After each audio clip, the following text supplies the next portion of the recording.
Welcome back to Nasdaq Trade Talks. I'm your host, Jill Malandrino, Global Markets Reporter at Nasdaq.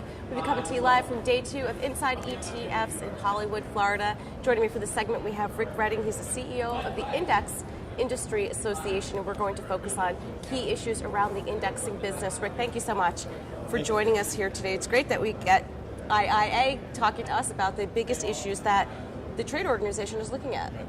So, just a whole plethora of indexes out there. Right. We do an annual survey, and this past year, our members administer 3.7 million indexes. Oh, wow. I don't think investors realize how many indexes are really out there, because a lot of people are just familiar with the products they invest in, not the underlying indexes. It shows that most of the indexes are actually used for benchmarking purposes, not actually for investable products. Right. So, for example, when you think of the Nasdaq, you think of the Qs, Right. but there's an actual index that the Qs are based on, the Nasdaq 100. So that's an example of what you're talking That's about. a perfect example, Right. because a lot of time people confuse the product and the index. So Right. they think the Qs is the index, and it's actually the Nasdaq 100 that underlies that. And our organization only represents independent index providers, meaning they don't trade the underlying component securities, nor do they create product themselves. So what indexes saw the largest growth compared to other asset classes?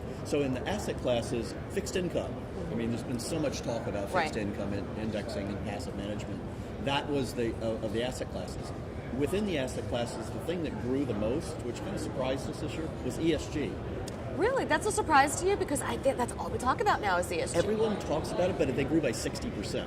Wow. That's what blew us away. Right. And typically what we see is when the number of indexes increase, it's usually a couple-year lag before the money starts flowing to the investments in those indexes. That's interesting, because I remember in 2018 talking about ESG, where it was a big concept, everyone was talking about it, but we didn't see the inflows yet. Right. So for 2019, 2020-ish, you should expect good inflows for ESG. Well, I think what's going on now is it's kind of in a transition, because most of the way we think about it in the U.S., it's excluding things. It's excluding sin stocks, however you want to define that.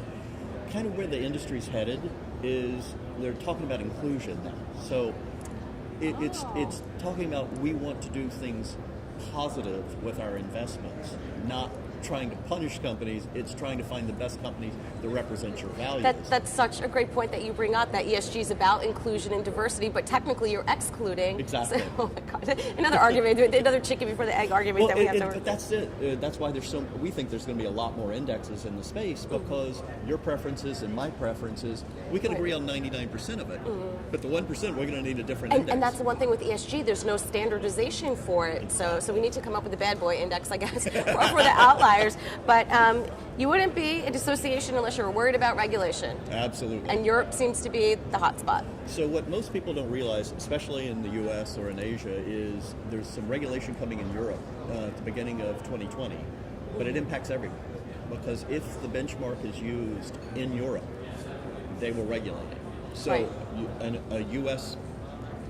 Like Nasdaq, Like NDX. yeah, Right. like the Nasdaq 100 will now be regulated in Europe, and they will have to have a local regulator overseeing their index. Well, that's just like MiFID, right? Even though it took place in Europe, if you're a global asset manager, you have to conform to it. And that's what's really going on Right. in the index space too. Most of the providers are global in nature, so they can't run part of their business one way and another piece of their business another way. So it's really having global implications. All right, and to wrap up here, do you think we're going to continue to see this explosive growth with indexing? I do.